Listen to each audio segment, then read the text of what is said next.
Hello, I'm Yuriko Koike, Governor of the Tokyo Metropolitan Government.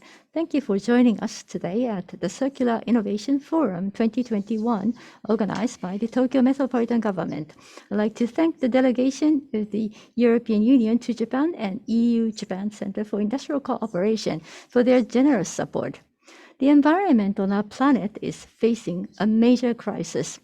This year, too, we are experiencing a heat wave in North America, floods in Europe, and many other abnormal weather events around the world. At COP26, the goal of limiting the rise of average global temperature to 1.5 degrees Celsius above pre-industrial level was reaffirmed. It's not just a climate crisis. The United Nations report has warned us that the world biodiversity is dwindling at an unprecedented rate. Food and other biological resources are essential for our survival, and the ecosystems that provide these resources are rapidly deteriorating. One of the major causes of the global environmental crisis is the massive consumption of resources. It is said that about 50% of the world's greenhouse gas emissions are related to the production of food and materials. We need to rethink a one-way economy that uses up and discards large amounts of resources. In order to do that, it is important to create circular innovation that simultaneously promote the construction of innovative business models and technological development. The Tokyo Metropolitan Government has been promoting circular innovation from the fields of plastics. This year, we launched the Innovation Technology Business Model Promotion Project. We invite ideas from the private sector, and the Tokyo Metropolitan Government will work with these private sector players to develop business schemes and conduct demonstration experiences. We have selected 5 projects, including a model to provide containers for takeouts at coffee chains. Some of them have already started as actual businesses, such as Loop.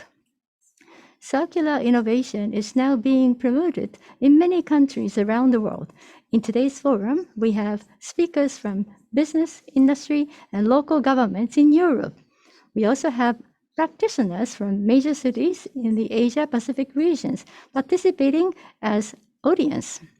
Let's continue to deepen our international collaboration.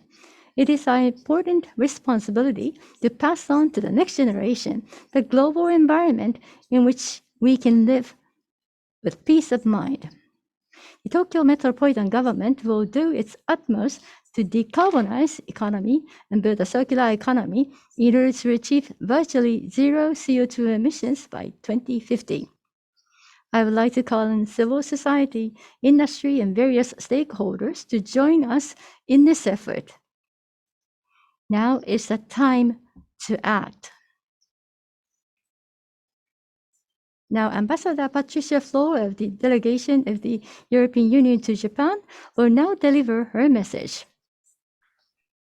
Ambassador Flo, please take the floor. Governor Koike, Mayor van Doorninck, ladies and gentlemen.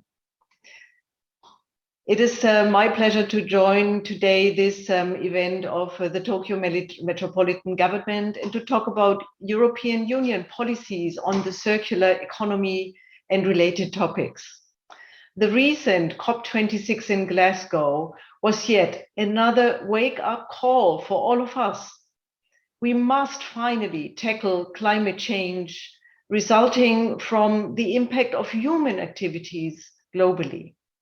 The outcome of COP26, whilst it's certainly not as ambitious as I would have hoped, but it is another step towards the goal of limiting the planet's temperature rise to 1.5 degrees. The circular economy is at the heart of the EU twin green and digital transitions as set out in the European Green Deal. It's one of the most important enablers to achieve the EU's ambitious reduction goals, reducing greenhouse gases by 55% by 2030 and becoming climate neutral by 2050. Our transition to a circular economy is not just an environmental issue, but it's a challenge for the whole economy. as well as hopefully a new opportunity for businesses and social actors. Despite the undeniable challenge of adapting existing business models to a low-carbon circular economy, there are significant economic and social benefits and health benefits, of course, from doing so, and rewards for citizens and investors. The new EU Circular Economy Action Plan of March 2020 provides a future-oriented agenda for achieving a cleaner and more competitive Europe in cooperation and co-creation with businesses, citizens, civil society, and of course, cities such as Amsterdam and Tokyo. The plan aims to decouple the economic growth from our resource use. Instead of excessive use of limited natural resources, the plan promotes a sustainable approach by focusing on prevention, reuse of materials and products, and waste reduction. A set of 35 actions paves the way for transforming what I would call our current economic model of take, make, use, dispose into a circular one based on repair, reuse, recycle. The key tool to achieving this is a sustainable product design approach. The design phase determines how products impact on the environment. Today's webinar focuses on the impact of plastics in particular and how we can reduce plastic pollution. It's shocking, and it has been shocking for me to learn that 80% of marine litter is actually plastic. The EU has identified plastics as one of our 6 priority sectors of the EU Circular Economy Action Plan. And the EU Plastics Strategy has set ambitious targets. By 2030, all plastic packaging placed on the EU market should be either reusable or recyclable. And more than half of the plastic waste generated in Europe should be recycled. And of course, we are also looking for initiatives such as a ban on certain single-use plastic products. Let me underline the role of business, because it is key in this area. European businesses are already front runners when it comes to innovation in circular economy technologies. And the EU has allocated specific funding to support the transition and stimulate innovation with instruments such as the European Regional Development Fund and Horizon Europe. Horizon Europe is our research and innovation program, and it supports the development of additional indicators and data, but also novel materials and products. We want to go for a safe by design approach, circular business models, and new recycling technologies.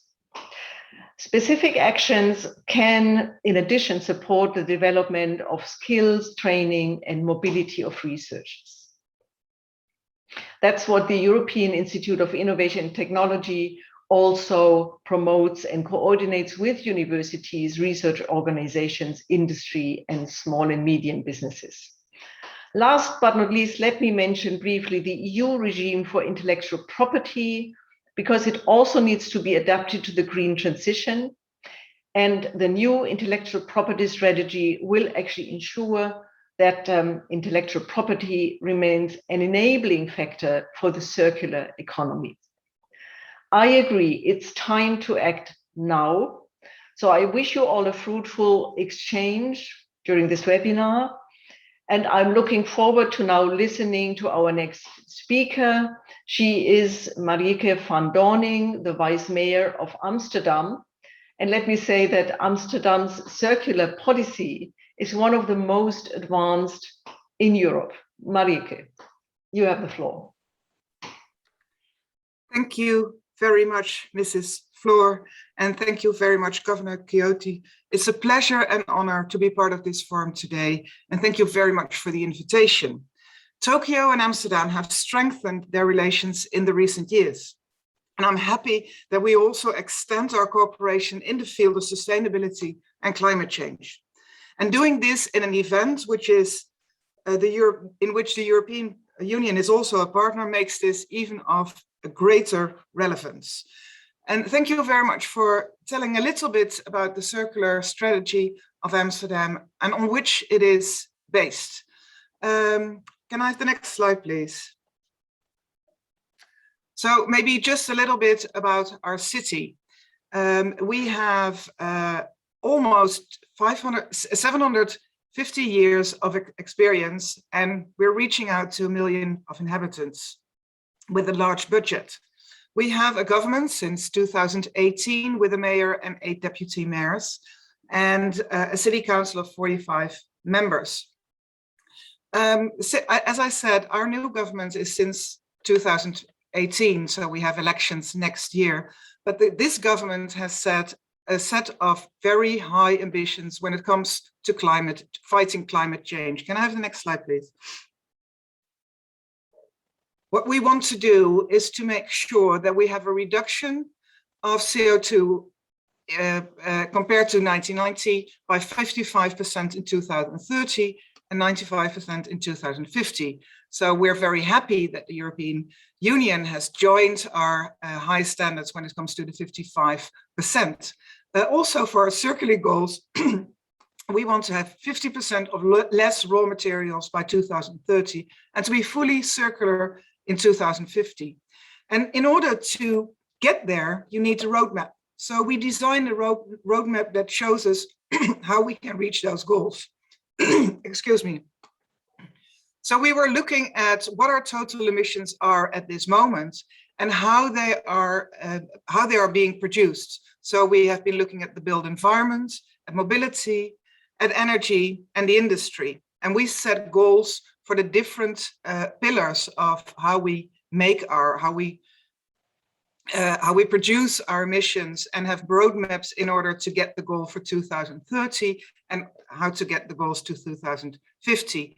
And although we are very ambitious, we also recognize we have a long way to go when it comes to reducing emissions, especially because we are still a growing city.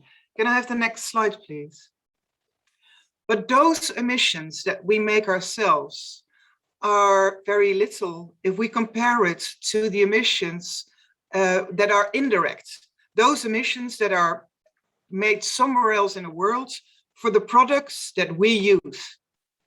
So we know that there's much more that we have to do than just reduce our own emissions. We have to make sure that for the Amsterdam economy, for the Amsterdam consumers, also in other parts of the world, much less emissions are being produced, because we know that the products that we use as consumers are polluting the rest of the world, are damaging the earth.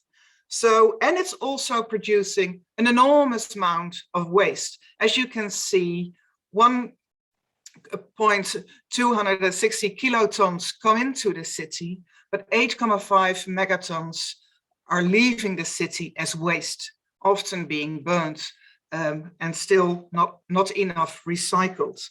Can I have the next slide, please? So what we have to do in order to make that change is not by just reducing our emissions, but it's really to massively change the way we consume and produce. Because right now, as Ambassador Floor already said, we have an economy that is based on take, make, use, and lose. So it's a completely linear economy that doesn't deal with the fact that we're running out of raw materials, and also doesn't deal with the fact that raw materials are often being mined in very bad conditions. So all our consumption and production is quite based on the exploitation of people and the damaging of our planet. And we need to change that. We're running out the Earth life supporting systems. So what is needed? From degenerative economics, we have to get in regenerative economics. And that means that we're working with and within the circles of the living world. Because I think it's important to realize that the energy transition is not just changing fossil fuels to sustainable fuels. It's really changing the system that that our economy is driving on. For me, the energy transition is not just a technical transition, because in its pure essence, it is a social transition. We have to change the way that we're dealing with, especially consumption and production at this moment. So we need to go from a linear to a circular economy. Can I have the next slide, please? So what is extremely important, that next to from a degenerative to a generative economy, we have to also build an economy which is fair for everyone. So from a divisive economy, we need to go to a distributive economy, because a divisive economy really shows that that we're capturing opportunity and value in the hands of a few, where we have to go into a system where actually there is networks of people, where also the power and ownership is being distributed, where we share the opportunity and value with all who co-create it. That means for me that we're going from a profit-driven economy to a value-driven economy. Can I have the next slide, please? So in order to get there, as Amsterdam, we launched a new circular economy, which was based on the donut economy, which I will come back later. So we made our strategy, which is full of projects that we monitor all the time to see how actually it's working. Can I have the next slide, please? Because we want to make sure that we focus on those industries where we have the most influence on, and that we actually can regulate as a city ourselves. We are focusing on 3 value chains: the consumer goods, the built environment, and for food and organic waste. So if we're looking at consumer goods, Mrs. Fleur already said, we have to go to reuse, repair, but also refuse. Do I need something new, or can I just reuse my old things? So we need to make sure that whatever we buy, first with time we think, do we actually need this? We need to enhance the use of the repair. I think we are kind of, well, I'm over 50, but I think I'm the first generation that is actually used to live in a disposable society, where I throw everything away, where I'm used to single-use materials. I think my parents are still of the generation where they were used to repair things and try to make things last. Right now, things are being produced to break easily, where actually we want to have things that are made to last. So one of the things, and therefore I'm so happy with the path that the European Commission is taking, is that we also need regulation for producers' responsibility. For example, the right to repair. We all recognize this kind of irritation when you have a device and only one thing is broken and you have to throw it away because it's cheaper to buy a new one than to have your old one repaired. So this right to repair is very important, and we have to impose it on our producers, but also to make sure that plastics, but also other materials, are being made in a way that actually they can also be torn apart again and reused and recycled. When we're looking at the built environment, what we're doing is really looking at, if we ask building companies to build in our city, we have circular tenders. So we ask them, what are you doing in order to be made it nature inclusive? What are you doing with used materials? We now have a passport for materials. So you have to show, if you're building a new house, you have to tell what's in it. So if there comes a point where the house needs to be broken down, we actually know what's in it and we can reuse those materials. We're also looking at secondhand construction markets, and we're trying to increase the amount of bio-based materials that we're using in our buildings. And when we're looking at food and organic waste, we're very much looking for food with short supply chain, and make sure that if food is being wasted, it can either be composted or it can turn into a organic gas. Can I have the next slide, please? So these are some of the examples of what we're doing, what we call regenerative by design. So not as a default, but by design. And when we're talking about the built environment, for example, we have the circular district in Buiksloterham, which is a district that the houses are completely circular and they're independent because of their solar panels, and they have all kinds of sustainable systems in it, and we're trying to promote more of these districts, and actually we also do it by putting regulation in our tenders.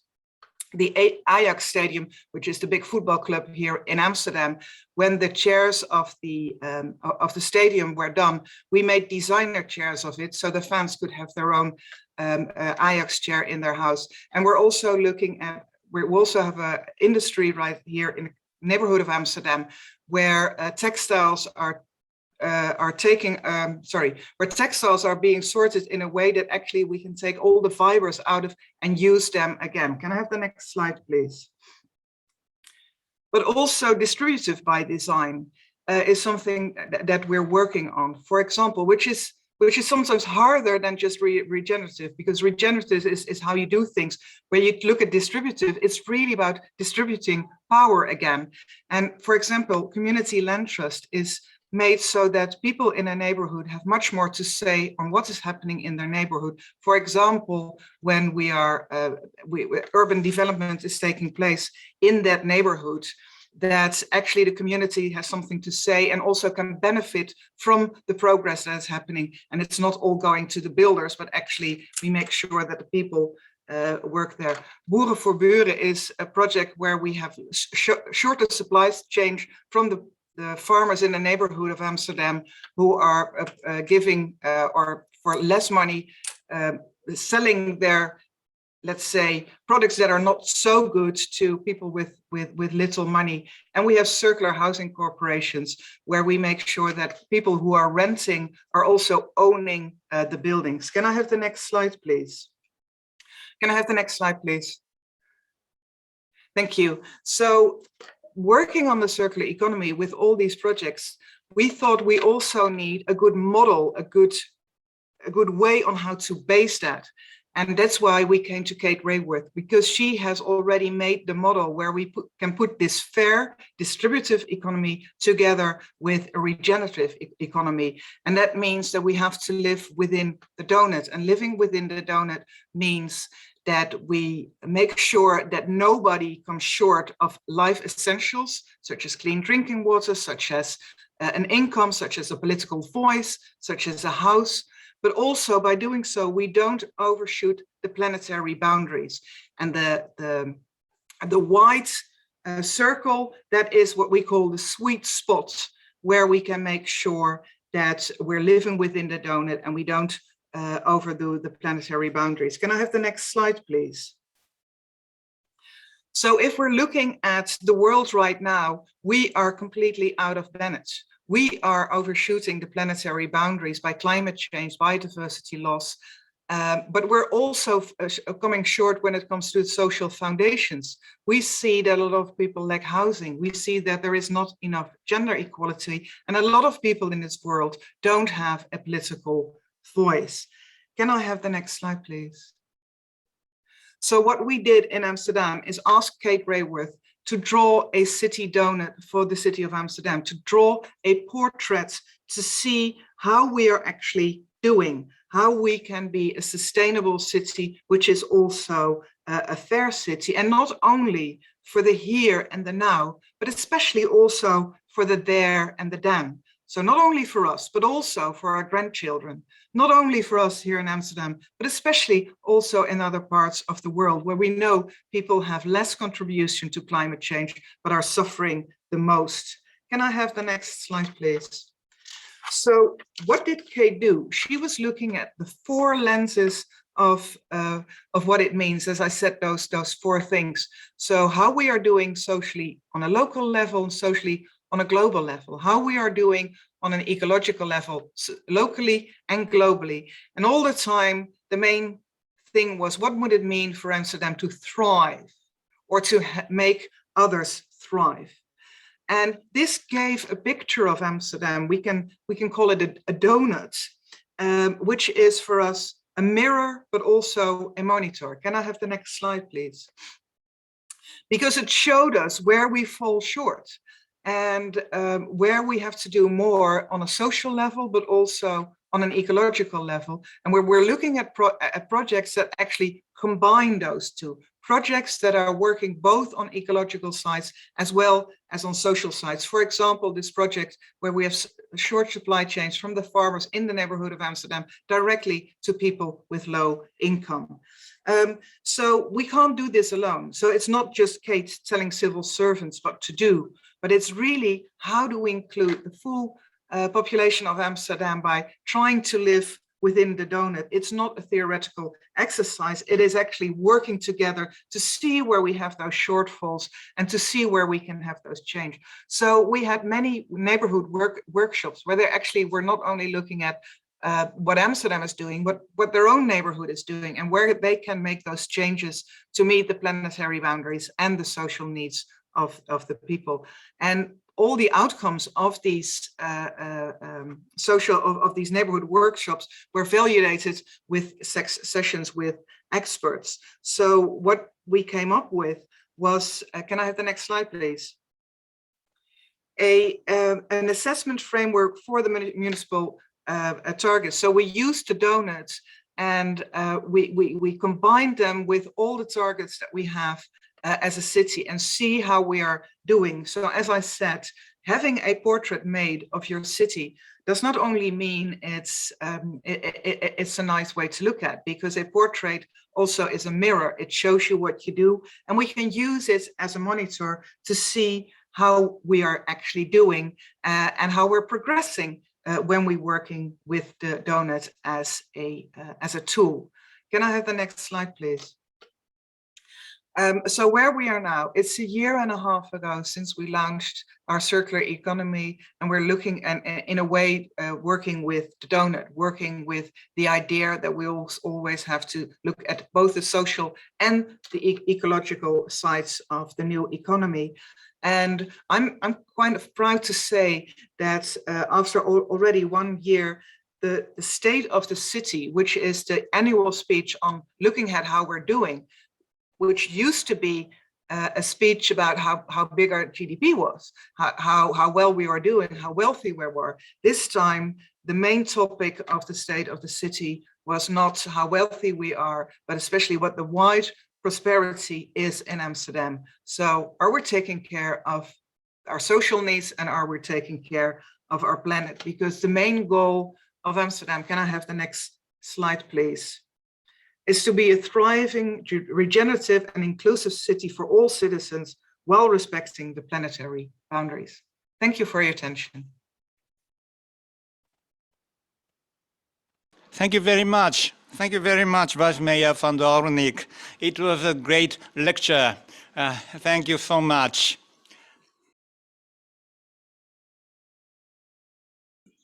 So this concludes the opening session, part 1 of this forum. Thank you very much for taking part. Please wait until we begin the part 2.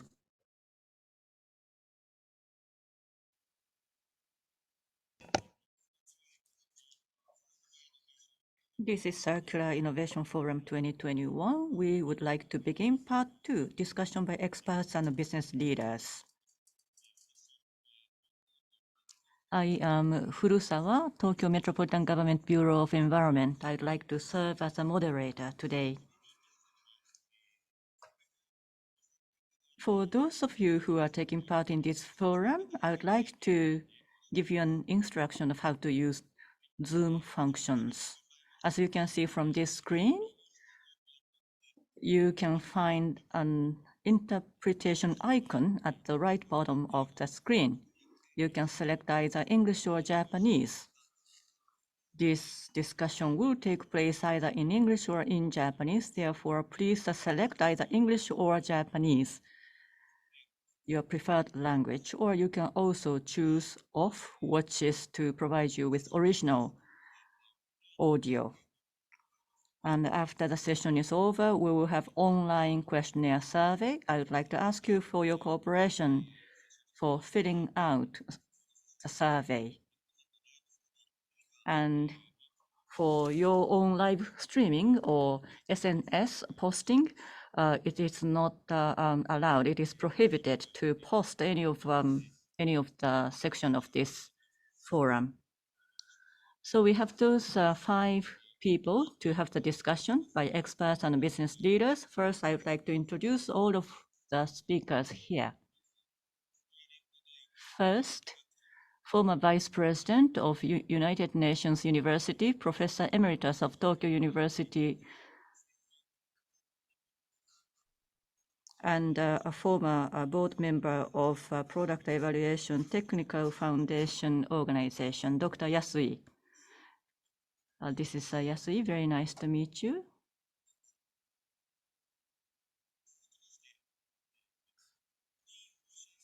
And from Clean Ocean Material Alliance, Chairperson, Mr. Michitaka Sawada. Mr. Sawada, please. Yes, this is Sawada speaking. Very nice to meet you all. I am very honored to be able to take part in this forum. So I would like to learn a lot from all of you here. Thank you very much.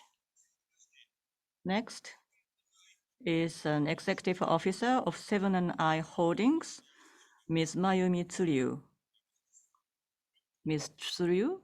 Yes, this is Tsuryu speaking. Thank you very much for this very valuable opportunity. Together with Mr. Sawada, I would like to also learn a lot from this forum. Next is from Ingka Group, IKEA Sustainability Leader, Policy and Strategy, Mr. Stoltz. Hello, and good evening and good morning to all of you, and thank you very, very much for having got this invitation to talk about this very, very important transition to a circular economy. So thank you very much, and looking forward to very, very interesting discussions among us all. And finally, Petcore Europe, which is an organization working on PET bottle recycling, Executive Director, Christian Crépet. Yes, well, good morning and good afternoon to you. Yes, thank you very much to letting us show what we've been doing, what we're doing for the recycling of PET in Europe. I think we're quite well advanced since 1993, so that's what we'll try to show you.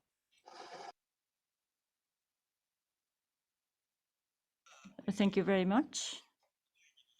Now let us begin part 2. First, former Vice President of United Nations University and Professor Emeritus of Tokyo University, Dr. Itaru Yasui, to give us a presentation for the next 20 minutes or so. Dr. Yasui, please take the floor.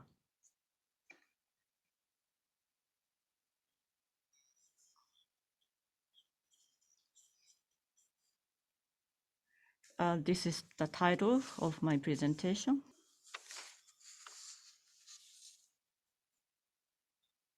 What is the most important point about this issue we are discussing today is, and it seems very big, but it's not about the planetary boundary.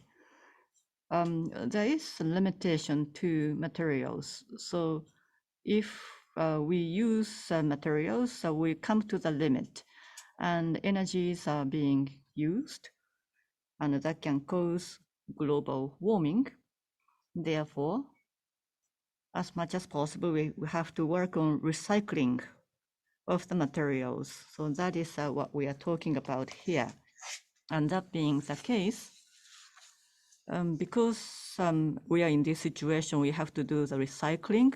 Or rather than that, we have to take as long a time horizon as possible to project or predict the needs for recycled materials.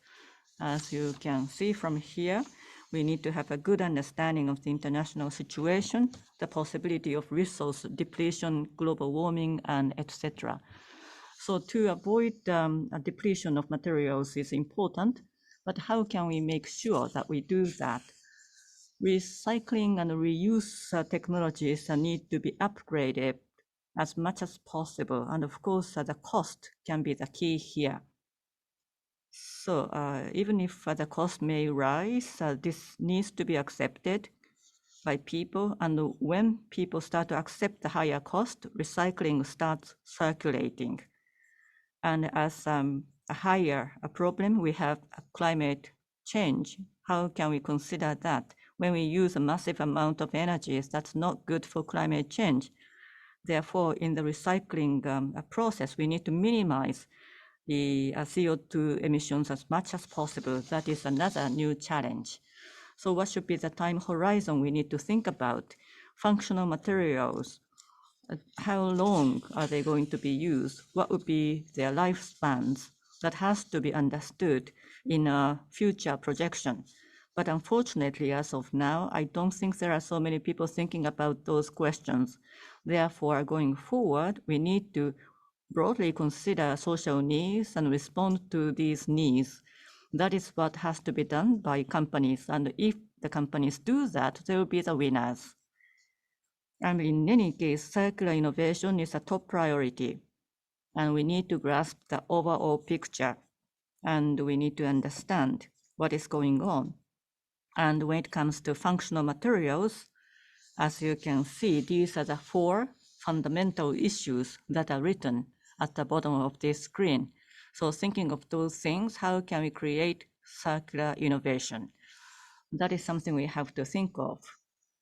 So if you think about the trend of the world, fortunately or unfortunately, Japan is surrounded by seas.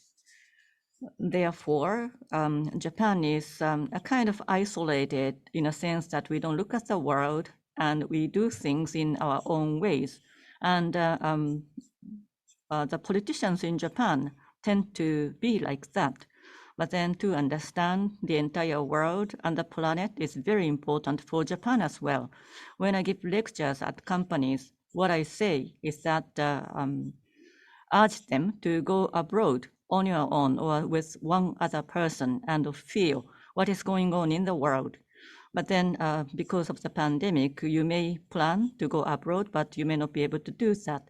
I myself have been to many places together with my wife. So I have visited around 55 countries, and of those, in 37 countries, I have driven myself. But going to Europe, and I go to World Heritage places, and they are mostly religious structures, like temples and also some Buddhism sculptures. People come to see those things in Japan. So when I go abroad, I do the same thing.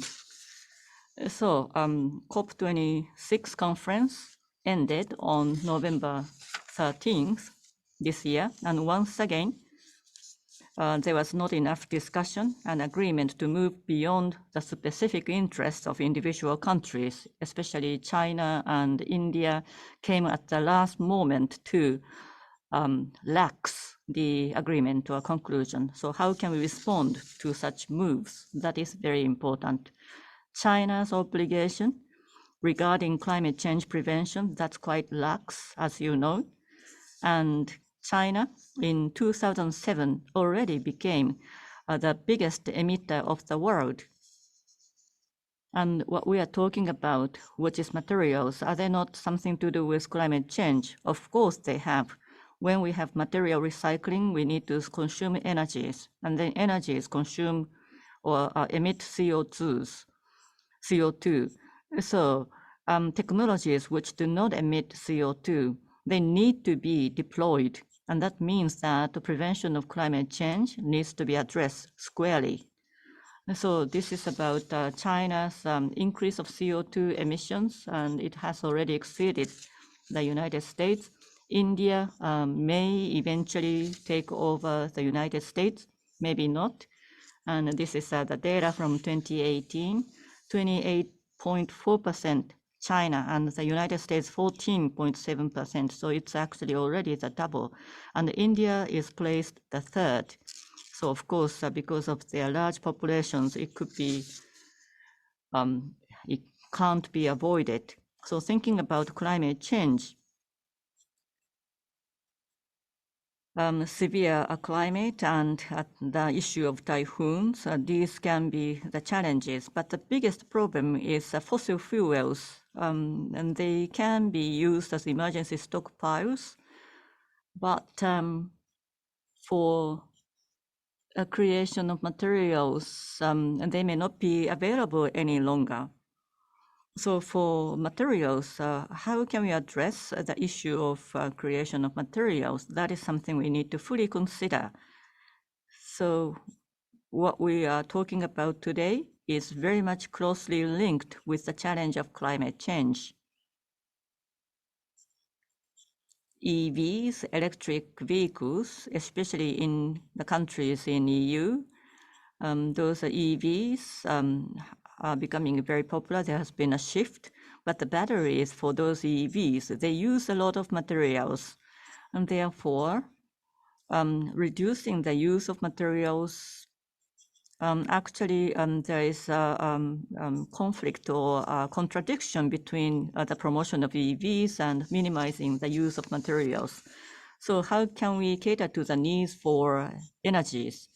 And of course, nuclear energy, it has some problems, but then there should be a shift from natural resources to nuclear energy. At least oil and the coal, they can be the sources for materials. Of course, natural resources are better. And hot water for baths, it can be provided by a combination of district heat supply and solar water heaters, and that can warm the water to only 55 degrees Celsius, but in summer it could go up to 70 degrees Celsius, but it's not widely used. What about solar cells and large storage batteries? It could be quite difficult, but if you think about the future, electricity, when generated excessively, it has to be discarded. And power generation may not be in time, but if it is a natural energies, they can be stored in storage batteries at home. Such is a society that is electricity, you can't really see electricity, but I think that is something that is envisaged for the future. So going forward, because of global warming kicking in already, unfortunately, the planet climate and weather cannot be stabilized. We can't guarantee the stability of climate. And what can we do is to reduce the use of fossil fuels down to zero. That has to be done. That is a must condition. And also we are seeing the limit of availability of the elements and creating elements to make materials, whatever you think.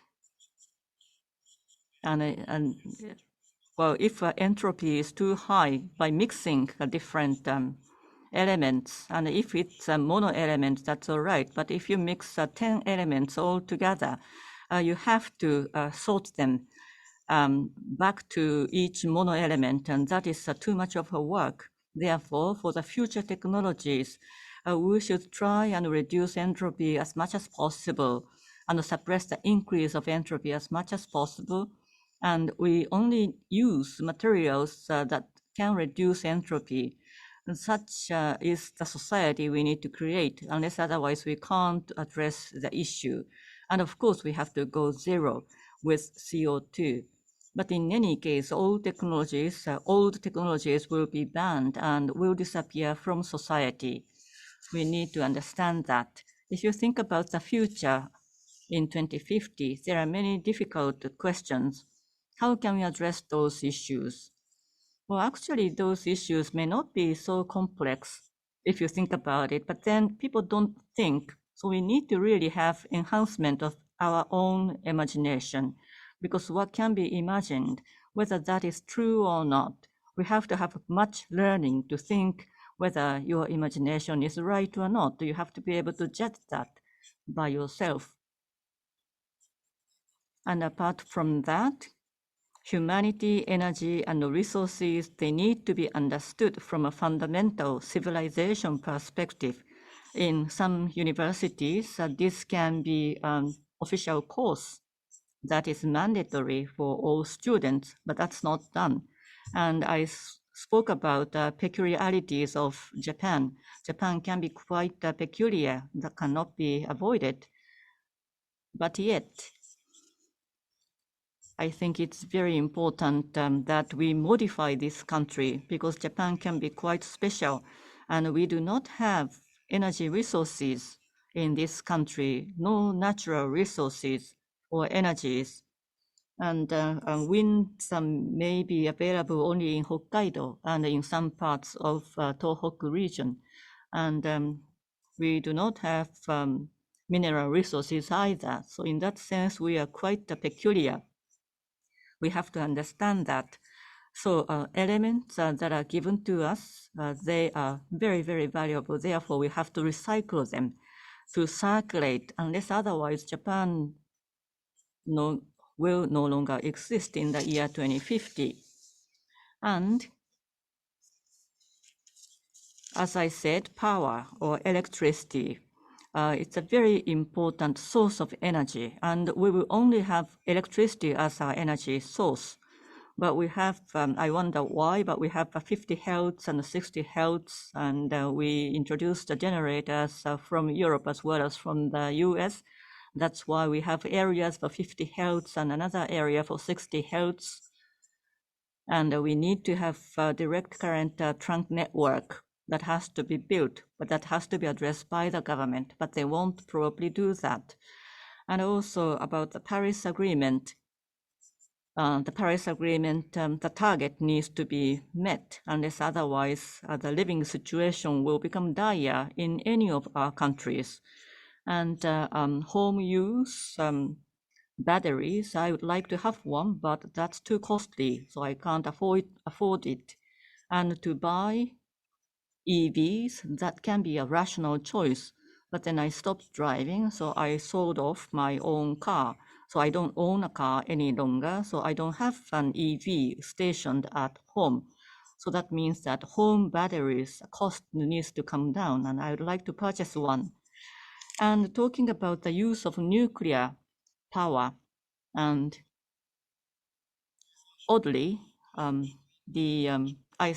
still the chairperson of the nuclear committee of METI. I'm not really promoting the use of nuclear energy, but then because of the shortage of energy availability in Japan, we can't avoid to use nuclear energy.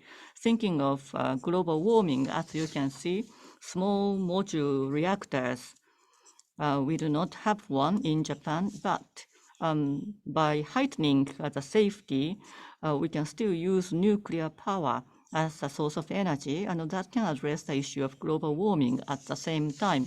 So in any case, what should be done is to go away from fossil fuels and to create a new civilization with new humanity, to use new recycling materials. And for that, we have to change our mindset. We have to be able to understand the entire picture of the state of the planet. We have to understand what is happening in 2050 or 2099, and accordingly, we change our lifestyle, the way of life. That's the only way. Japanese people in general are not good at reading the future, and we are relatively conservative, and our government is even more conservative than the people. And so we have to be able to overcome such shortcomings and draw a brighter future. And that is the key. We need to take on that challenge. Am I running out of my time? So in any case, the plastics, we are using plastics and they are not sustainable. That's my opinion. On the other hand, if you ban the use of plastics, that is not sustainable either. Therefore, we probably need to use bioplastics, like collecting and washing and reuse, and collecting the same type of plastics and at school and anywhere.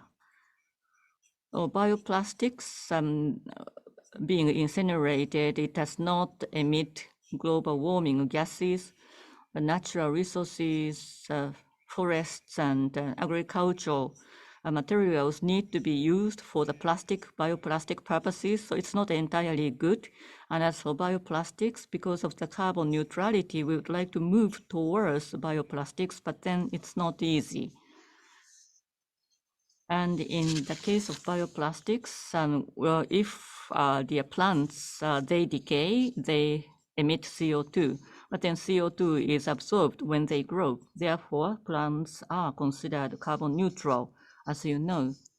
In any case, solar cells for energy and also wind power, probably these will be the only energy sources in Japan for our living. And that is the biggest challenge that needs to be taken upon by the politicians. If they come up with policies right now, we may be able to envision such a future.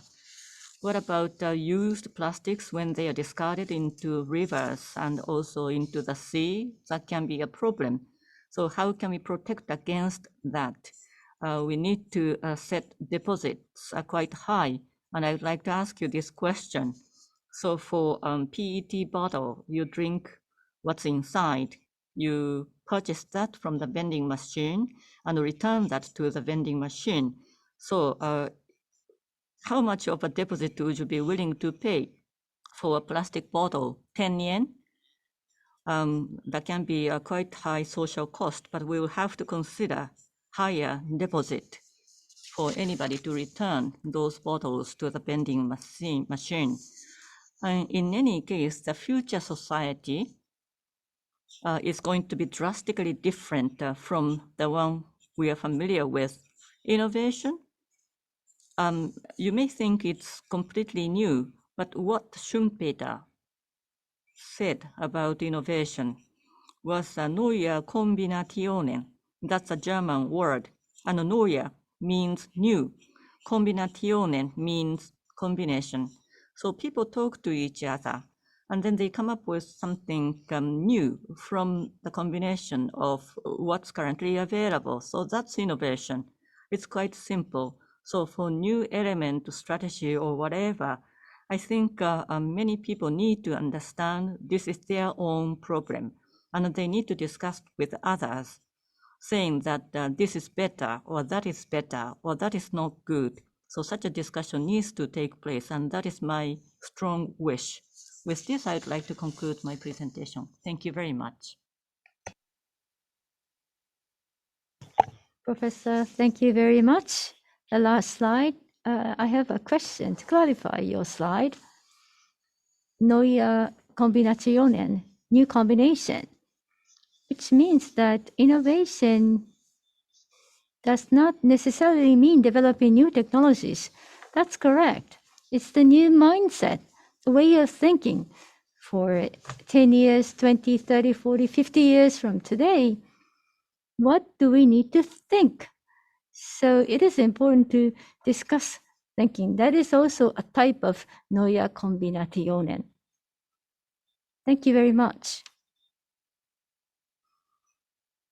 So we will have the panel discussion later on. And I'd like to give about 10 minutes to each speaker for their presentation. First, I'd like to invite Mr. Sawada, then followed by Christian Crépet from Petcore, and Tsuryu from 7&I, and then lastly, I want to invite Stoltz from IKEA. So in this order. So let's start with the chairperson of CLOMA, Mr. Sawada, please. Thank you. Chairman of Clean Ocean Material Alliance, my name is Sawada. Today I want to talk about CLOMA's activities. So CLOMA, Clean Ocean Material Alliance. This is a longer name for CLOMA. We are trying to solve the problems of marine plastic litter. In January 2019, we established this alliance. As you can see here, this is a large issue, so no one single company cannot solve. each one of us need to combine technologies and know-hows of multiple stakeholders. We need to join forces together to develop technologies that are necessary. So in Chroma, we have organic relationships that is promoted here so that we can come up with solutions to achieve green ocean. We want to disseminate our solutions throughout the world. So our activities are based on 5 principles. One is developing new product and materials so that we can contribute to SDGs and achieve clean ocean. Secondly, we are trying to collect and process spent plastic products. At the same time, we want to promote 3 R's so that we'll be able to also find alternatives for environmentally unsustainable products and materials. And thirdly, we would like to share know-hows and technologies and experiences among members as much as possible so that we can innovate our business models. We need to make sure that what we are doing is going to be a viable business. And number 4 is a combination of technological development and social system. By having stakeholders understanding, we would like to accelerate the social implementation. Number 5 is the circular use of materials and resources. By doing so, we would like to establish a Japan model that we would like to communicate to the rest of the world. So these are the 5 principles. Based on these principles, we deploy our activities. As I said at the beginning, we would like to achieve SDGs as well as clean ocean. Both of these are quite important. So in this supply chain, we have material manufacturers, containers manufacturers, recyclers, brand owners, retailers, all of them are working together. They are the members of our alliance. And there are also supporters like transport services, machinery, equipment manufacturers, consultants, and industry associations. As of October, we have 459 members. Other than that, government, NGO, research institutes, and financing organizations are also cooperating with us. So as you can see, we have 2 main areas of activities. Starting from the bottom, we have basic activities. The other type of actions are based on our action plan. These are issue-specific activities. These 2 activity areas are supposed to generate positive synergies so that we will be able to implement in society, and eventually we wish to deploy that globally.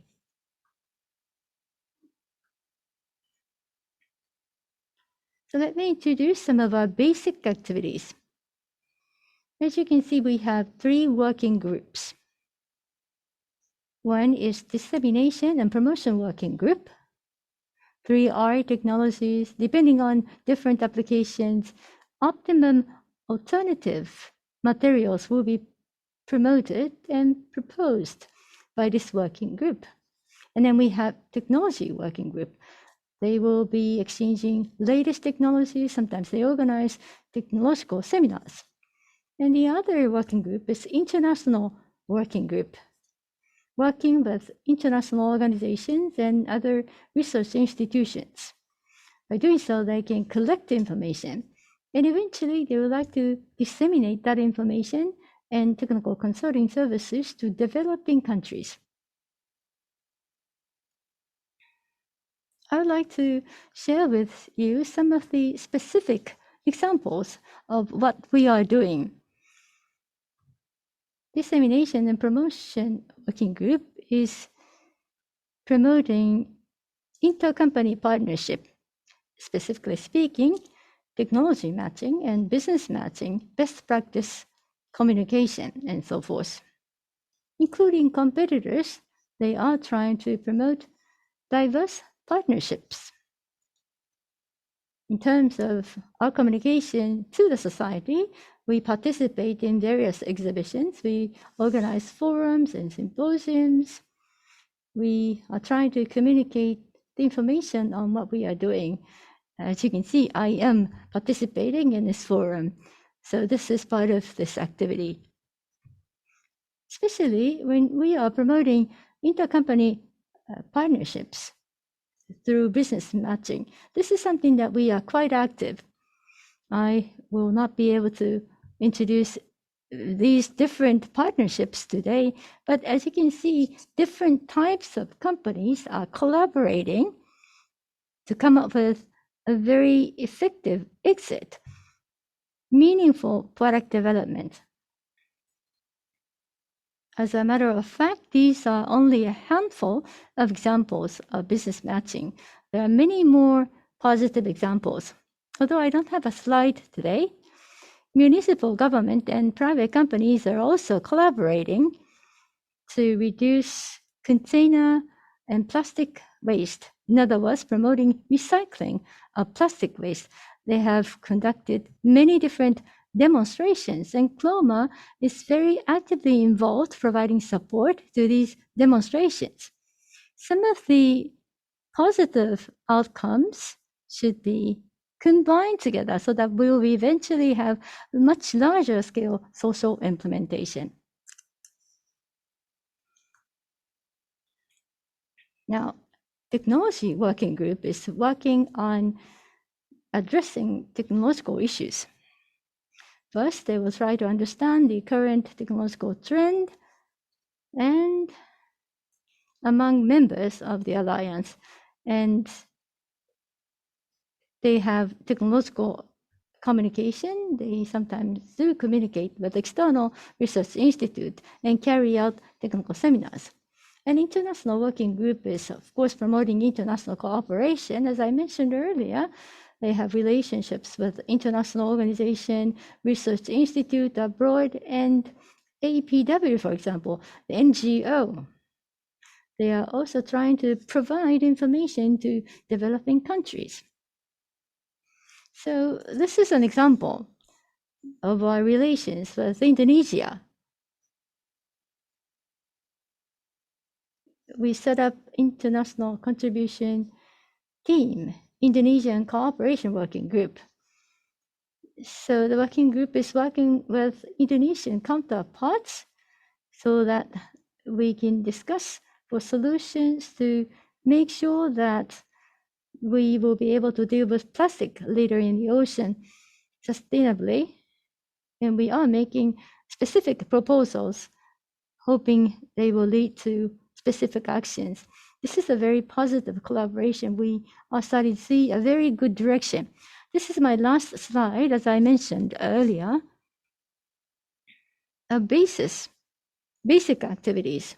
Along with these basic activities, we are also working on supply chain. At different points, we already deployed 5 key actions. Promoting these 5 key actions, we will be able to get a better synergy from the basic activities as well. And we can be a model. We want to be a clear model. If this succeeds, our target, that is by 2050, plastic waste, including containers, can be completely recycled. 100% recycling is possible by 2050. But this requires a lot of cooperation from many different stakeholders. I'd like to ask for your cooperation as well. This concludes my presentation. Thank you very much. Thank you very much, Mr. Sawada. Now I would like to invite the Petcore Europe Executive Director, Christian Crépet, to give us a presentation for the next 10 minutes or so. Mr. Crépet, the floor is yours.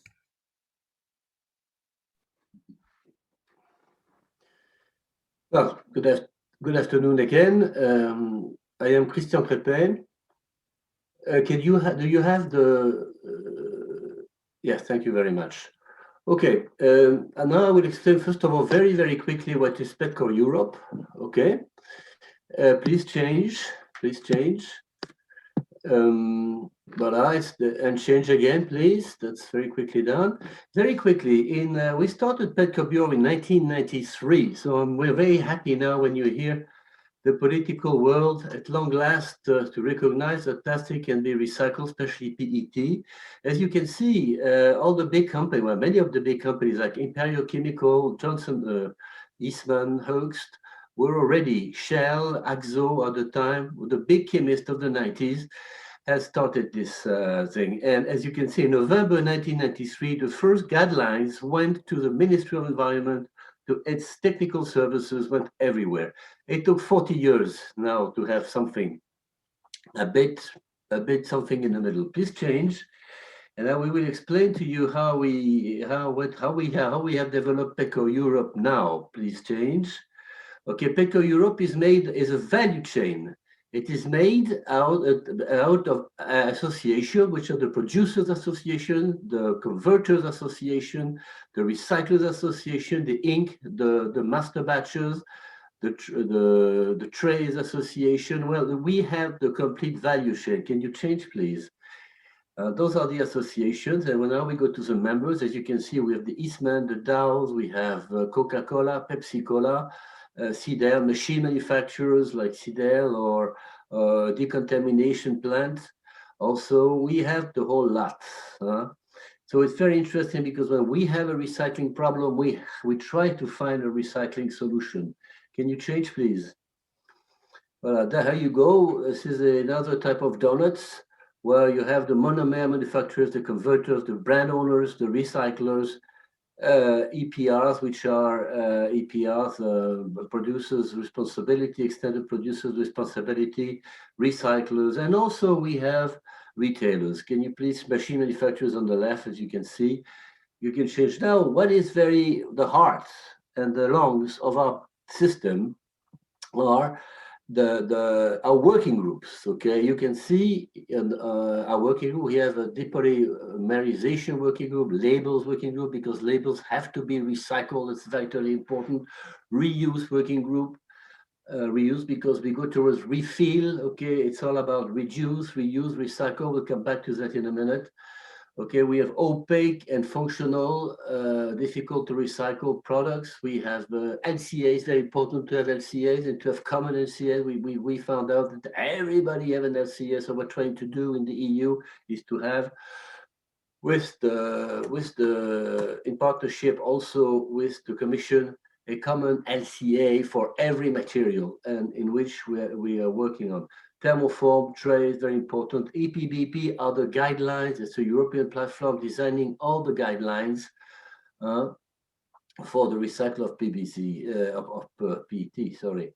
Okay, can you change, please? Now, this is exactly what we what we've done very early in the year 2000, which was a traffic light, end of the 90s. Where yes, you can recycle, orange conditional, and red no way. So if you had a glue which could not be recycled, would yellow too much the material. If you had too much polyamide, then it would have been no. Okay, now we have even extended that to this is for recycling, but now we have for circularity. So we have sort of a super green, which means that we have to simplify the bottle in many ways, meaning that less ink, less master batch, smaller caps. So it's a super green for circularity. That was for recycling. Recycling, remember, we could recycling bottle to trays, bottle to textile. No, now we live in a circular economy. So this is where we're going. And this is what we're changing slowly within Petcore. Please change. I want to show you now how to reduce, how we have reduced and how we reuse and recycle material. Can we please change? Okay, lightweightening. Today, I think I'm sure it's the same in Japan. We're coming for 35 grams for 1.5 liter, and lately it's more than 35%, by the way, now, because I've been to an opening of a plant not far in France not long ago, and they have 18 grams, 1.5 liters. So the lightweightening is really considerable. Can you please change? Reuse, okay, reuse, very important. This has been going on for 40 years. Can you change place? And it's still valid, as you will see in 1 second. If you can change, voila. And as you can see, we have that in this been going on in PET, even in Germany. About 2 billion bottles of PET are being reused, not reused. I mean, that's a mistake, yeah. So as you can see, it's going quite well. Now we're going to recycle. Could you please change? Recycling, please. It's mainly curbside deposit, okay, and with fairly good results, but we'll see that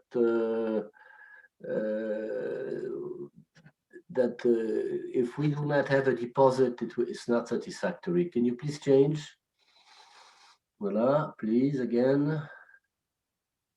Okay, as you can see, now I may jump directly to, this is all the figures. As you can see, Germany is recycling as usual because they have a very, very big deposit system, so they recycle a lot. Among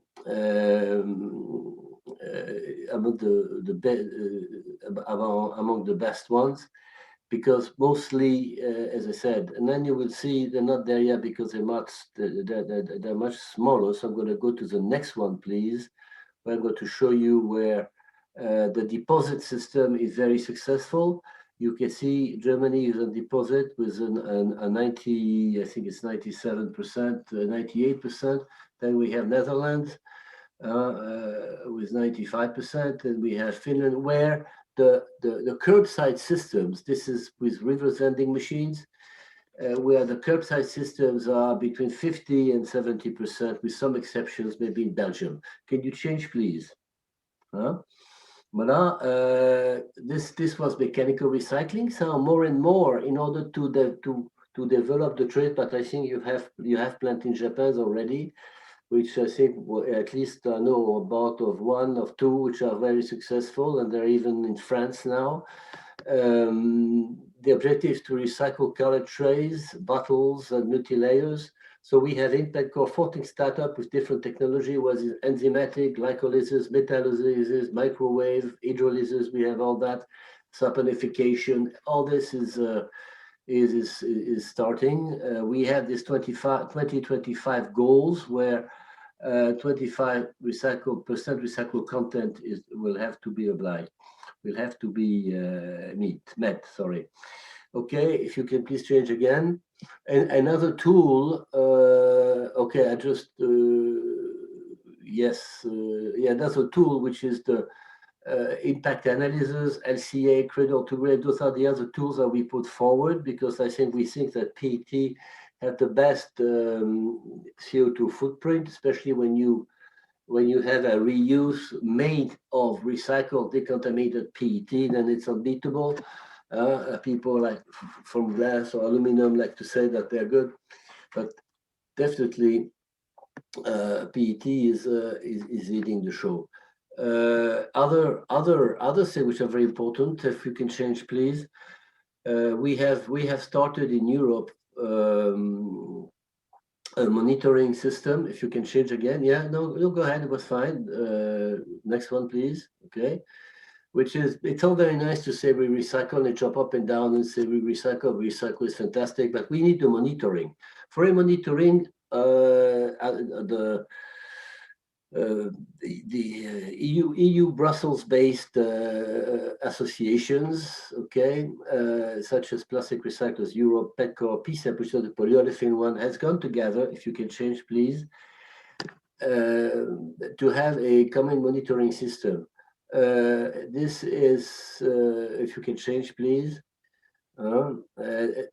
And the idea is to monitor, verify, and report to the European plastic recycling tonnages and the use of this recycled material to the Commission and to the Parliament, because it's, as I said, it's all very nice to say we're recycling, everybody's recycling, but it's not enough. We have to show it, and all this will have to be audited. Very important. If it's not audited, no go. All right, now I will show you another thing, which is all about monitoring, about standardization of our plastics. Please change.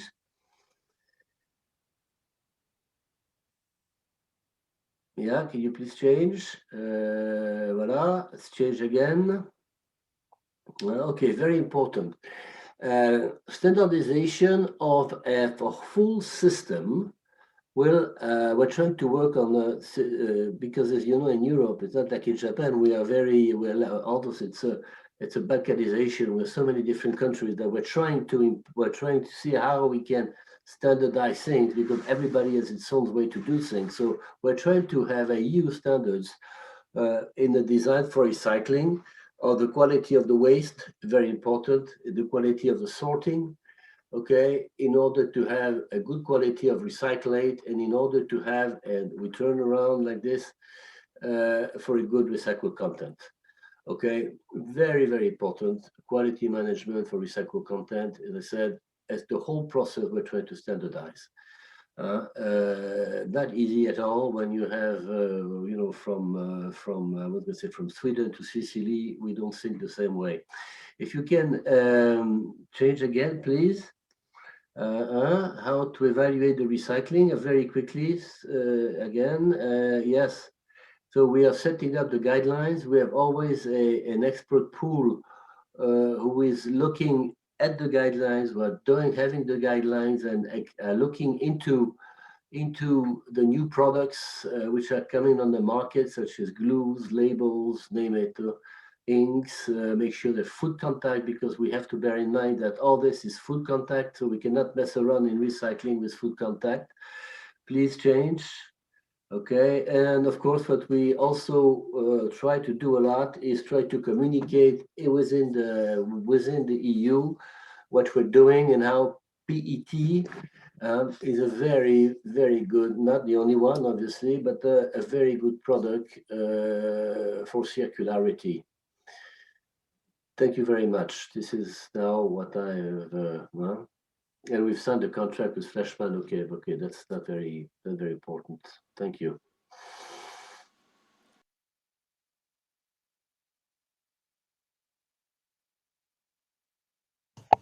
Thank you so much.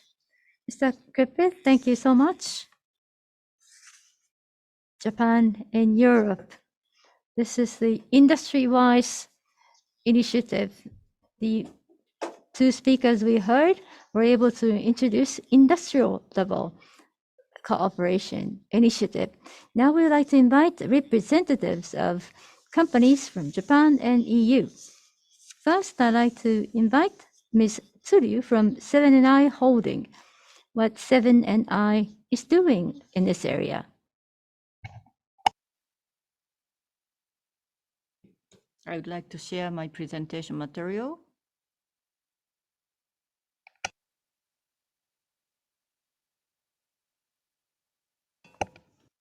So may I begin? Thank you for this opportunity. I am Tsuryu from 7&I Holding.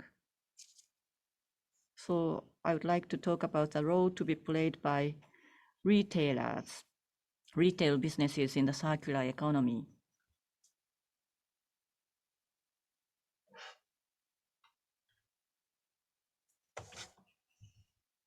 So this is the overview of 7&I Holdings.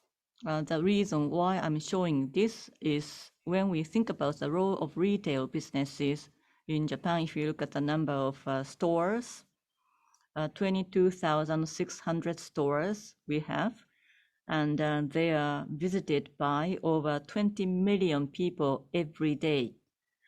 So we can realize the circular economy with those stores and the visitors. We have a lot of businesses under our roof. So we have the strength, that is our stores, and we would like to shift towards circular economy step by step. So this is our challenge of reducing environmental impact.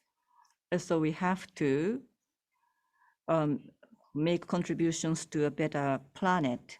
So we have those initiatives for that purpose. As you can see on the left, back in March of 2018, our group came up with the future vision. SDGs goals were shown here. From the ESG perspective, we came up with this vision to look towards a better, more sustainable future. In May of 2019, we came up with an environmental declaration called Green Challenge 2050, CO2 reduction and 100 plastic recycling, and also the food loss avoidance, as well as the sustainable procurement. These are the 4 targets under the declaration. Carbon neutral and sustainability, these are very important issues to be addressed globally. As Mr. Sawada said, we have the same idea with Chroma. So we have been discussing a lot of donuts, and this is a very important donut for us. So for us, what's important is this is about the circularity of PET bottles. So based on this, we would like to integrate every aspect of our business into the circular economy. This is quite symbolic. Customers come to purchase PET bottles, and these are the collection machines of PET bottles at storefronts. And then they have been delivered to recyclers, to brand owners, and to container manufacturers and raw material manufacturers, and back to stores and to the customers. So this cycle is going to be turned and circulated again and again. So we are also a member of Chroma, and we are working together with many different companies. We have collaboration to trigger innovation as much as possible to make this circularity a perfect one. And as for material recycling, we've been doing that already, but we would like to take on the challenge of chemical recycling in the future. So this is about what we've done in terms of PET bottle collection. We started back in 2013, and last year, because of the pandemic, we had less volume collected, but 20 million people made contributions to collection of PET bottles, and 8,000 tons of PET bottles were collected. In terms of the number of bottles, it exceeded 300 million bottles thanks to the cooperation of our customers. So we'd like to do this as much as possible to get as much material to be recycled. Now we work with Coca-Cola Japan. Why? Is because in that circularity, customers return PET bottles into the collection machines.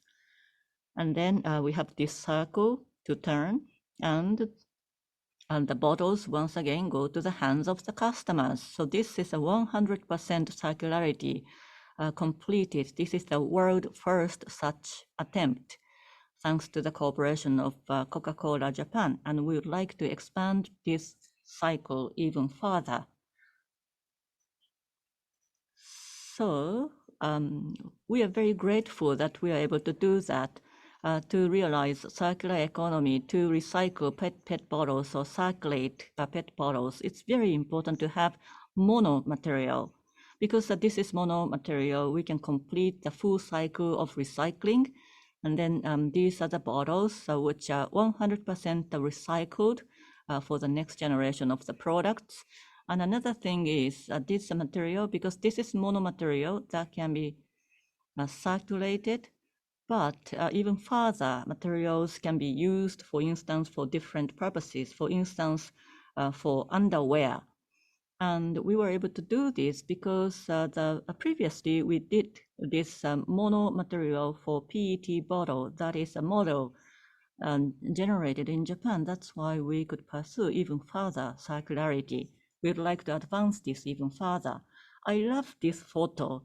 We have this PET bottle collection machine, and those sisters came with this washed bottle, and this bottle being washed.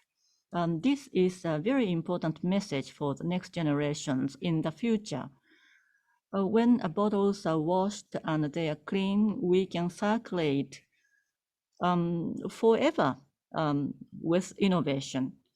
That is something we would like to pursue at the same time. And this is something to do with customers' behavioral change. Complete recycling, complete circularity to secure materials is very important. And we are working together with Japan Foundation to do this. And we'd like to aim for the goals with the partnership. And I always end my presentation with this slide, because we are retailers and we are responsible for customers. In order to fulfill our responsibilities, we work together with the supply chain partners. And without such a partnership, we can't achieve the goal. So we are working together with other members of Chroma and together with the customers and together with the next generations of the people, we have to aim for the goal. That is very important. We have limited materials and resources in the planet, and we need to have 100% circularity. And for that purpose, we, retailers, are there. That is the role to be played by us. So I'd like to learn a lot from this forum so that we can expand our activities going forward. Thank you very much. Thank you, Ms. Tsuryu. Thank you for your presentation. Lastly, I'd like to invite representing European company from Ingka Group. We have Carl Stoltz, Sustainability Policy and Strategy Leader. Please take the floor. Yes. Hello again, and good evening and good morning for the ones that are connecting from Europe. I represent Ingka Group, which is the biggest retailer in the IKEA franchise. We have stores and shopping centers in 32 countries, among them all the stores in Japan as well. I will share a few words about our sustainability strategy, People and Planet Positive, and then go a little more deeper into our transition to a circular company, the Circular IKEA. And last but not least, also share some examples of what we're doing in this field.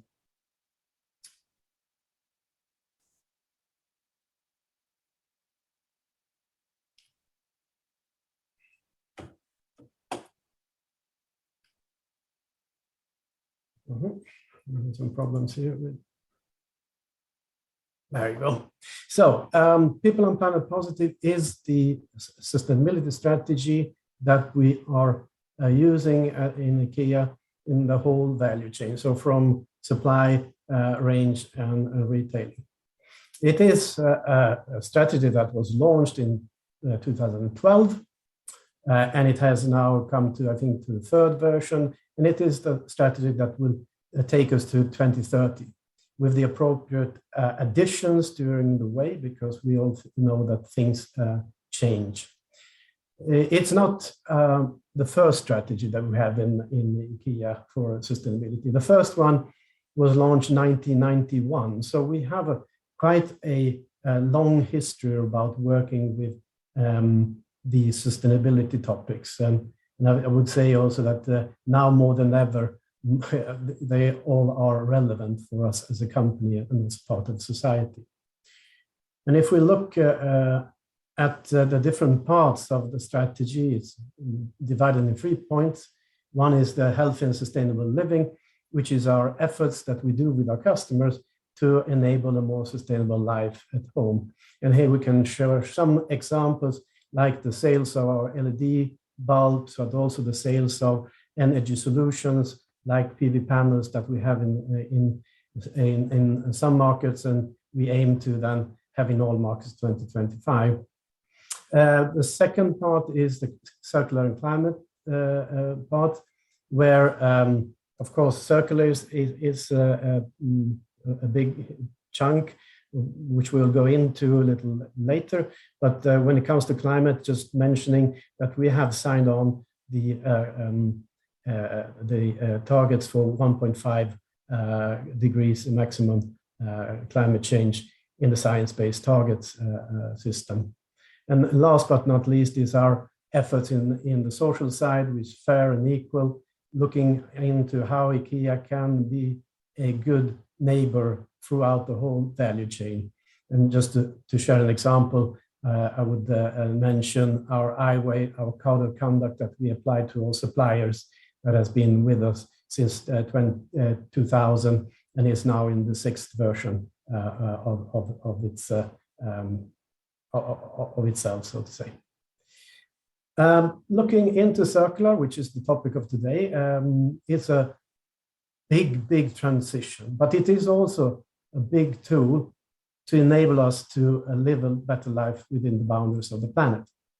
Circular, I think, is a very strong tool, as it has impacts not only on resource efficiency, but also climate change, but also land use and also biodiversity. So by applying one tool, we can have multiple impacts in the different challenges that we have. And just a few words about why we are embarking in such a big transition. And I will start with the customers. Customers are changing, the behaviors are changing. The environmental and social issues are getting more and more evident, and people want to change, but they don't really know exactly how to do the change. Also, there's an increased digitalization of our customer base, and as well a different approach to ownership when it comes to products. So that is one major driver for us. And if we look at the big picture as well, if IKEA wants to, as we want to continue to grow as a company and meet many more people in the future, we also have to take into consideration the resource scarcity that we can see is coming towards us. So really becoming efficient with our materials for our products and services is of utter importance for us. And then we mentioned already climate. Circular economy has definitely a big impact and a big enabler also for us to reach the science-based targets for climate. If we look at the customer a little more in detail, just wanted to briefly touch base on what we hear when we talk to a customer, when we ask customers about the topic of circularity, but also resource efficiency in general and sustainability. One thing that comes up very strongly is the value. So you value your belongings, your products by putting a specific value onto them, and they can be values of economic matter, but also very important about an emotional value to products. So the value of a product will determine how long you will use that product, in this case of furniture. People all over the world which we have talked to also really don't like to be wasteful. That is a pain point in people's life. But it is not so easy today to not be wasteful. So we need solutions that are affordable and convenient for our consumers, so our customers, to implement a circular economy. And then last but not least, there's a very strong wish to be part of the solution, be a good citizen in the world in improving then sustainability and circularity. And this takes us to the goals that we have in IKEA, and it's about really finding new business models, how to meet people in a circular way, how to make affordable and convenient new ways of acquiring, caring for products, and pass on products at the end of use. We have also design goals, so all our products will be 100% circular in 2030. And all our materials for our products will be in 2030 renewable or recycled. And then the last but not least, the big enablers. We know that we cannot do this by ourselves. We need to join forces with others. And it's all about prolonging life of products and materials. So it's not only about recycling, it's about prolonging the materials, yes, but also the life of the products. And really, if we do it right, we can use products as material banks for the future, so enabling this resource efficiency and the growth within limits of the planet. And you have most probably already seen all of this already. The linear economy needs to become a circular economy. And we are in the transition. We are still a linear company, but we want them by 2030 to reach the circular business using reuse, refurbishment, remanufacturing, and recycling as the last possibility with all our materials and products. And just to briefly touch on some examples and how we work in the retail part of IKEA with different services we do develop right now and test repair solutions and spare parts for products for customers that want to repair products. We are studying and deploying also solutions on how we can pass on old furniture and buy used product together and resell them in the store or in other places as well, as we are testing in Sweden.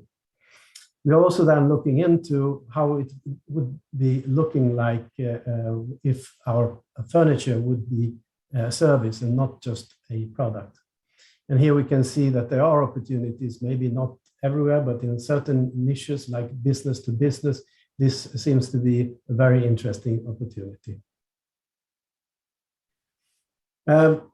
Just sharing also some activities that we have done. We have, when it comes to plastics, we have phased out the single-use plastics in our products in range. So no single-use plastic is in the range of IKEA any longer.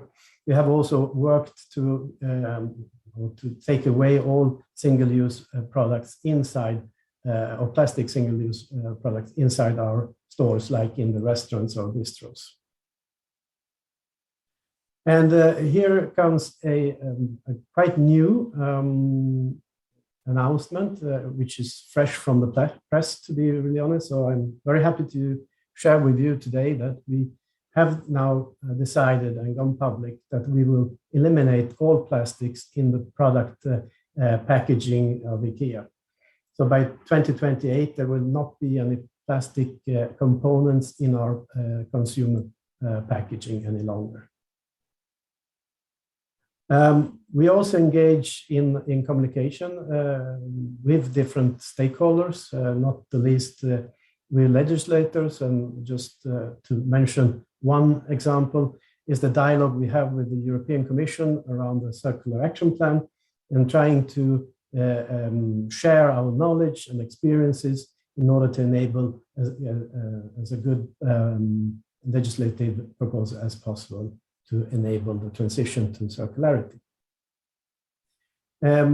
Just a few more examples on what we actually are doing in circularity that we might not have been doing if we didn't have the circular perspective is that we have invested as a company in different recycling facilities like Morsinkov in Netherlands, using our capital to extend the capacity for recycling of plastic bottles in this case, and as well then just touching on another project, the investment we have done in a company, Returmadras, which is a company recycling mattresses and recycling the polyurethane foam that is contained there, enabling then a good recycling process and closing the loop of mattresses and materials.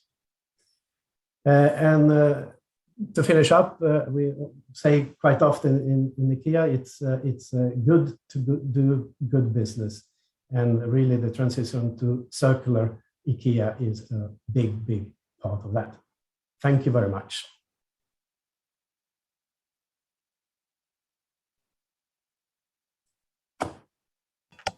Thank you very much, Mr. Stoltz. Seven and I and IKEA both have really ambitious targets. They are working together with other companies as well. That's really impressive. So now let's start to have discussions. First, my question goes to everyone. Today's theme is circular innovation.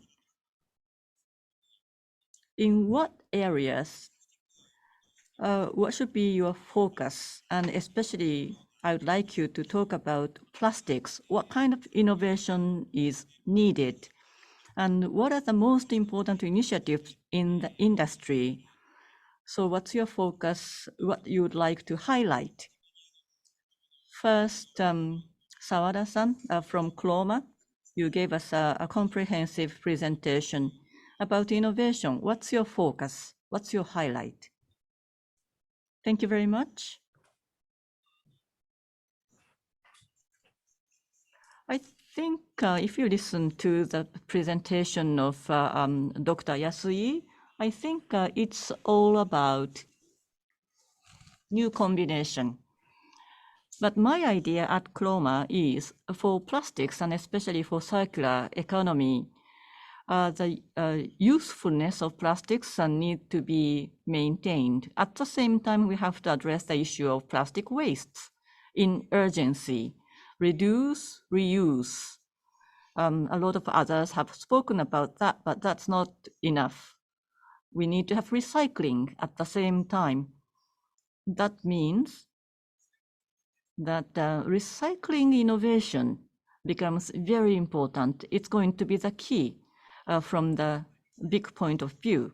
And then a design for easier recycling and also upgrading of recycling technologies to reduce the costs and decarbonization. And also we need to have cooperation from the consumers. That will hold the key at the same time. So circular supply chain, those portions that are not visible need to be visualized in order to improve efficiency. Designing plus technological innovation at the same time need to be addressed. And we have to gain cooperation and support from the consumers. Because we are sustained thanks to the abundance of nature. That has to be something that we need to share as a mindset. We have to provide education for kids with that perspective. That way we can urge consumers to take part in the solution to such a problem. At the board of Chroma, we always talk about the importance of collaboration among different companies. We can't do it alone.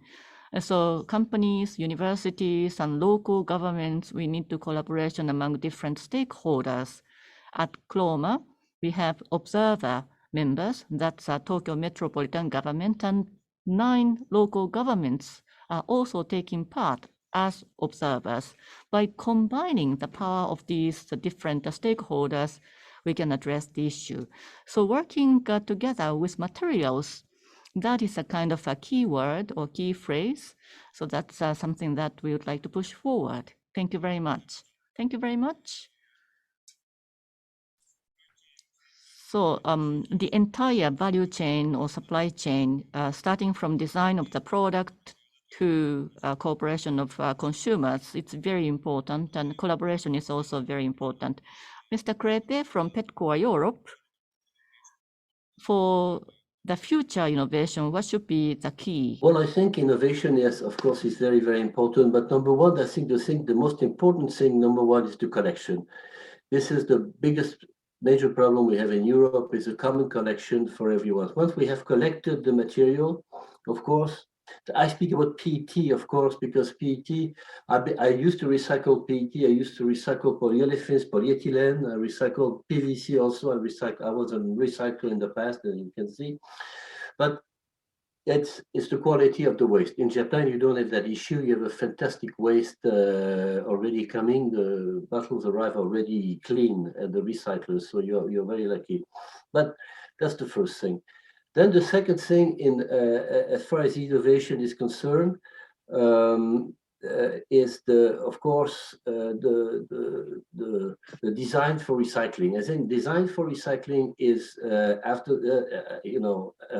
even before that, the most essential thing. And as I said, for circularity, we have to simplify. So of course, this is not a technical innovation, but and now what going to come is to simplify as much as possible the PET bottle. Less ink, less master batch, less or that's where we kept with innovation. If we really have, this is for mechanical recycling. Mechanical recycling has been very successful until today. As long as I said, we have a fantastic design for recycling. Well, this is where now, let's say, depolymerization is doing a very, very good job, a very good function. Depolymerization can really help tremendously. Once, if you have colors, two, if you have even inks, and also in the, if I could put it this way, the filtering and the purification of the material. So today, maybe I think that we should emphasize our research on two things. Okay, more and more, or our action, depolymerization, of course, and design for recycling. Those are the two things which I think are essentials. Thank you, Mr. Crépet. Would like to move on. So because we are constrained by time, we would like to continue on. So Ms. Tsuryu, for future innovation, if there is anything that you want to emphasize, thank you for your question. As all the other speakers already mentioned, can you hear me? What is important about innovation is, first of all, a design for environment, recycling by design, and that is quite important for manufacturing. As Ambassador Flo mentioned, how can we recycle from the beginning? That is the starting point of designing product. And as a result, we'll be able to recycle products. At 7&I, in order to provide materials safely, we have to have compounds, plastics, to make sure the food is fresh and safe. So we have to use compounds, plastic. How can we change that into single material? This change requires innovation. So we want to collaborate with our partners. The partnership is required there. Thank you. Lastly, Mr. Stoltz, would you also like to give us your comment on what you think is the key for future circular innovation? Yes, it's very difficult to come after my other colleagues, which have so eloquently and well pointed out the most important things that we need to do in innovation. Let me try to just put in a few words to complement that. I think, first of all, I mean, going back to the design part, I think we should think really, really hard on where does plastic belong, actually. Plastic has some fantastic qualities, but also we know it has an issue when it comes to collections at the end of the life. So really put plastic where it makes a sense, and reduce plastic use where it doesn't make sense. Referring back to our commitment then to end plastic packaging in our consumer packaging. Also, I think this dialogue through the value chain is super important, to have a collection system and a treatment and a recycling system that actually fits to each other. Because today we have a quite big offer of recycled plastic, and we have quite a big demand from companies as well, but they don't seem to meet because simply the qualities are not maybe sufficiently good for a new production, or any other mismatch during the value chain of recycling. So really this dialogue is super important to have. And then, of course, I mean, as we know, there is very little plastic recycled today. So it's not only about innovation, it's also to develop the infrastructure, collection and recycling facilities that can handle all of this massive amount of materials that is coming out every year. I will stop there.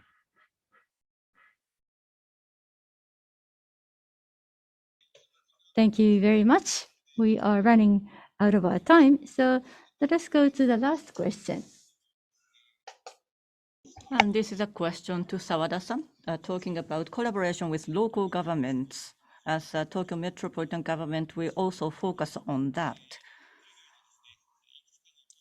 And today we have participants taking part in this forum from overseas local governments. So, Mr. Sawada, could you talk about the importance of collaboration with local governments? Circular economy, at the end of the day, we have to scale it up. So a kind of recycling design is suitable for large-scale social implementation. We have to identify that. So we need to have a lot of different demonstration studies to identify what is the best way forward. Therefore, local governments, I would like them to work together with universities and companies to come up with a demonstration, many of them that are suitable for each local areas. And it's not just about the global environment. ESG needs to identify voices of consumers and also awareness, ethical awareness of consumers. That has to be raised. That is something that can be done by local governments. So I have high expectations for local governments. Thank you very much. So I am sorry because of my poor time management. We have come to the end of this forum. Finally, I would like to ask Dr. Yasui to give us final comments, 1 minute or 2 minutes. Yes, I would like to be very brief. So listening to all of you, I really appreciate your contributions. And what I have been thinking of is that fundamentally, there are different things I found in the presentations of overseas presenters. And that can be because of the education in elementary schools or junior high schools. Maybe we have different education. So to protect the planet, that is very important for the entire humanity. But is that taught in elementary schools or junior high schools in Japan? Probably not. I'm interested, so I will do the research in that area. So that's my homework. That's all from me. Thank you very much. So once again, everyone, thank you very much. With this, I would like to conclude part 2, discussion by experts and industry leaders. So from 7 p.m. Japan time, we will have part 3 with the companies which have advanced initiatives. They will make presentations and we will have time for Q&A. So it will start from 7 p.m. 5 companies will start from 7 p.m. and another 5 will start from 7:30 p.m. Japan time. So please continue to take part. So with this, we conclude part 2. So please leave this room and go back to the original screen. And then you can go to the meeting room of your choice in part 3. So with this, we conclude part 2. Thank you very much. Thank you, everyone. I truly appreciate your contribution. Thank you.